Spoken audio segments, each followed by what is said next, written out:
सबसे पहले आपको बताएं कि केपी में सेनेट की 11 नशिस्तों पर इलेक्शन हुकूमत और अपोजिशन का नशिस्तों की तकसीम का फॉर्मूला कामयाब हो गया। हुकूमत के 6, अपोजिशन के 5 सेनेटर्स मुंतखब हो गए। 7 जनरल नशिस्तों पर मुराद सईद, फैसल जावेद, मिर्जा आफरीदी, नूरुल हक कादरी कामयाब हुए। पीपल्स पार्टी के तलहा महमूद, नून लीग के नयाज अहमद, JUI के अताउल हक दरवेश मुंतखब हुए। खवातीन की 2 नशिस्तों पर PP की रुबीना खालिद और PTI की रुबीना नाज सेनेटर मुंतखब हुई। टेक्नोक्रेट की 2 नशिस्तों पर आजम सवाती और दिलावर खान कामयाब हुए। इलेक्शन कमीशन ने फॉर्म 58 जारी कर दिए। खैबर पख्तूनख्वा असेंबली में तमाम 145 सरकार ने वोट कास्ट किए। PTI के 5 नाराज उम्मीदवारों में से 4 उम्मीदवार सेनेट इलेक्शन से दस्तबरदार हो गए। खुर्रम ज़िशान ने दस्तबरदार होने से इनकार कर दिया।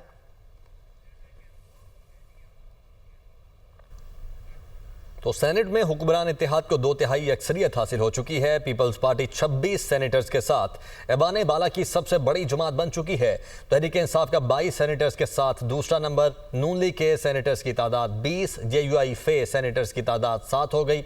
ऐवान में 6 आज़ाद सेनेटर्स मौजूद।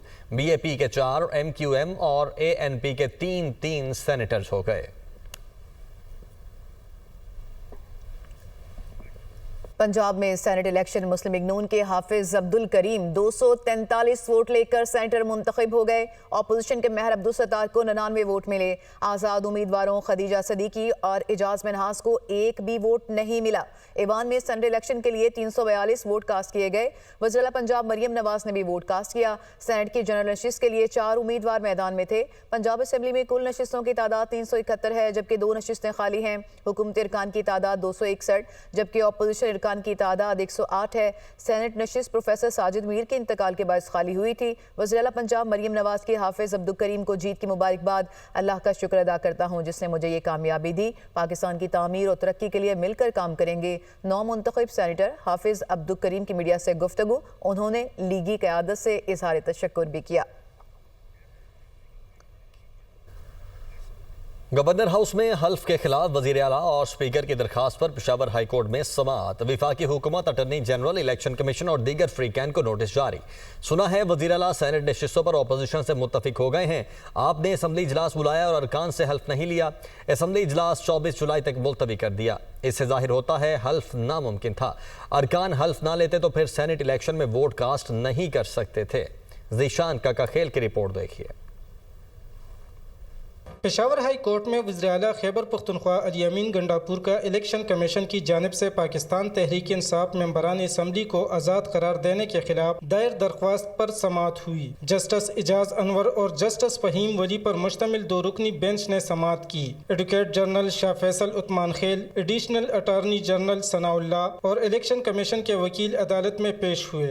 समाअत के दौरान एडवोकेट जनरल ने अदालत को बताया कि वक्फे के दौरान मैं असम्बली गया, उस वक्त तक 5 मेंबरान ने वोट कास्ट किया था, जिस पर जस्टिस इजाज अनवर ने कहा, हमने सुना कि सेनेट सीटों पर वज़ीर आला अली अमीन गंडापुर अपोजिशन के साथ मुतफिक हो गए हैं। वज़ीर आला के वकील ने अदालत को बताया कि हमने गवर्नर हाउस में हल्फ बर्दारी को भी चैलेंज किया है। वज़ीर आला के वकील ने कहा कि इलेक्शन कमीशन की हिदायत पर चीफ जस्टिस ने गवर्नर को नामजद किया कि मेंबरान से हल्फ ले लें। आर्टिकल 255(2) को मैं पढ़ लेता हूँ। इसमें ऐसे सूरत हाल में चीफ जस्टिस किसी को नामजद कर सकता है। जस्टिस इजाज अनवर ने कहा कि आपने असम्बली इजलास बुलाया और मेंबरान से हल्फ नहीं लिया। इससे तो जाहिर होता है कि नामुमकिन था।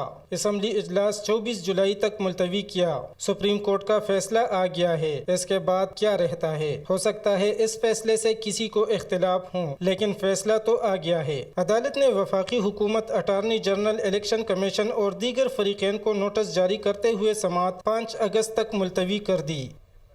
इस्लामाबाद के मॉडल विलेज में तूफानी बारिश ने तबाही मचा दी है। नाला बिफरने से कई गाड़ियां बह गई। नवाही गांव तिलहाड़ में भी बड़े पैमाने पर नुकसानात हुए हैं। कई मवेशी रेलों में बह गए। एक मकान भी मुनहदिम हो गया। क्या ताज़ा तरीन सूरत हाल है, अपने नुमाइंदगान से जानेंगे। आदिल तनौली हमारे साथ इस्लामाबाद से होंगे और साथ ही साथ अहमद भट्टी भी हमें ज्वाइन करेंगे। आदिल तनौली की तरफ पहले चलते हैं। आदिल, ये बड़ी खतरनाक सूरत हाल है जिस तरह रिपोर्ट किया जा रहा है, तो इमदादी कार्रवाइयों से मुतालिक और नुकसानात के बारे में क्या आदाद शुमार है आपके पास? हाँ जी, देखें वफाकी दारुल हुकूमत इस्लामाबाद में गुज़श्ता 6 घंटे से मानसून की मूसलाधार बारिश जो है वो जारी है। आज की बारिश के बाद जो है वो इस्लामाबाद का मॉडल विलेज जो है उसमें शदीद नुकसान पहुंचा है। पुल की दीवार गिरने से जो है वो तकरीबन मुतअद्दिद गाड़ियाँ जो हैं वो पानी में बह गई और उसके बाद रेस्क्यू ऑपरेशन पहले तो मकामी लोगों की जानब से ख़ुद से शुरू किया गया, लेकिन बाद में इंतज़ामिया की जानब से ऑपरेशन किया गया। ताहम अभी भी वक्फे से बारिश जो है वो जारी है। इसके अलावा इस्लामाबाद का जो पहाड़ी नेशनल पार्क का इलाका है, तलहाड़ का मकाम, वहाँ पर भी बरसाती नालों का पानी जो है वो गाँव में दाखिल हुआ है और गाँव में दाखिल होने से मुतअद्दिद मकानात जो हैं उनके अंदर सामान को नुकसान पहुँचा। और इसके साथ साथ ये भी बताया गया है कि मुतअद्दिद मवेशी जो हैं वो बरसाती पानी में जो है वो बह गए हैं। इसके अलावा एक कच्ची मकान जो है वो भी गिर गई है, ताहम उसमें कोई जानी नुकसान जो है वो अभी तक जो है उसकी इतलात मौसूल नहीं हुई। इसके अलावा क्योंकि मॉडल विलेज के अंदर दिन 3 बजे के बाद जैसे ही बारिश शुरू हुई, तकरीबन 5 बजे के बाद ये वाक़या पेश आया है। गाड़ियाँ जो हैं वो पानी के अंदर बह गई थी और उसके बाद करीबी सड़क जो है उसके ऊपर भी जो है पानी आ गया था, क्योंकि पुल की जो दीवार है वो गिरी। उसके बाद जो है शदीद पानी जो है उसका बहाव तेज़ हो गया, जिसके बाद रेस्क्यू ऑपरेशन शुरू किया गया और गाड़ियां जो पानी में बह गई थी उसको तो निकाल लिया गया, लेकिन अभी भी जो है वो ऑपरेशन भी जारी है अभी भी। अहमद भट्टी, आपकी जानी बातें ये बताएगा नाला लाई की सूरत हाल क्या है और इसके अलावा ओवरऑल सिचुएशन क्या है? जी बिल्कुल, मैं इस वक्त मौजूद हूँ ग्वालमंडी पुल पर। नाला लाई मेरे कप में मौजूद है और इस वक्त ग्वालमंडी के मकाम पर इसमें पानी का जो बहाव है वो 9 फुट पर है।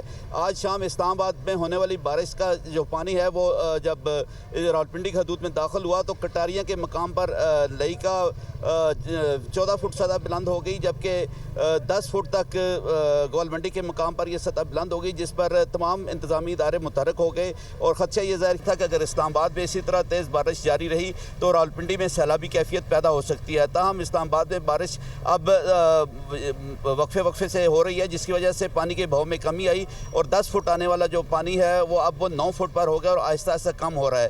ताहम वासा ज़राए के मुताबिक रात को मज़ीद बारिश होने का इम्कान है। रावलपिंडी में भी बारिश होगी। इस हवाले से नशेबी इलाकों में हैवी मशीनरी पहुँचा दी गई है ताकि भी किसी भी हंगामी सूरत हाल में वो फौरी मदद कर सकें। और यहाँ पर 11.5 फुट पर जब ग्वालमंडी में पानी होगा तो फिर ये अलर्ट जारी किया जाएगा। बहुत शुक्रिया अहमद भट्टी, आपने हमें तफसीलात बताई और अहमद तनौली, आदिल तनौली, आप भी हमें तफसीलात फराहम कर रहे थे। आप दोनों का बहुत शुक्रिया। दियामीर से आपको खबर देंगे, जहां बारिशें और सैलाबी रैले ने तबाही मचा दी। नाले में 4 अफराद सैलाबी रैले में बह गए, 2 को बचा लिया गया है और 2 अफराद की लाशें निकाल ली गई हैं। इसी से मुतालिक हम मजीद मालूमात हासिल करेंगे। नुमाइंदा दुनिया न्यूज़ खालिद हुसैन ने गिलगित में ज्वाइन किया।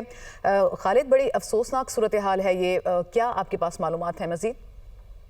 जी बिल्कुल, ये आज अफसोसनाक वाक़या बाबूसर के मुकाम पर आए। बाबूसर टॉप के मुकाम पर कुछ सियाह जो पंजाब से गिलगित बल्तिस्तान की तरफ आ रहे थे, बाबूसर के दरमियान में जो हाइट है इसकी तकरीबन 15,000 फीट की बुलंदी पर है। वहाँ सैलाबी रेला जो है, सैलाबी रेले में जो सियाह जो आ रहे थे वो रहने में बह गए हैं, क्योंकि उनको संभलने का मौका नहीं मिला है। एक तो सबसे बड़ा मसला गिलगित बल्तिस्तान के अंदर अर्ली वार्निंग सिस्टम नहीं है, तो जिसकी वजह से अक्सर सियाह जो है कहीं न कहीं किसी रोड में एक्सीडेंट होते हैं। तो आज के इस हादसे के अंदर अब तक जो है हमारे पास जो इतलात है उसमें जो रेले में जो बह गए थे उसमें 3 लाशें जो है वो निकाली जा चुकी हैं और 4 सियाह जो जख्मी थे उनको रेस्क्यू किया गया है। और ये 15 के करीब जो है अफराद अभी तक लापता है, जिनका कोई राब्ता नहीं है उस एरिया में। और 8 के करीब गाड़ियां थी जो पंजाब से गिलगित बल्तिस्तान की तरफ आ रही थी सेहत की गर्ज से। 15 के करीब अफराद जो है वो लापता है। खालिद हुसैन, आप हमें मालूमात दे रहे थे, आपका बहुत शुक्रिया।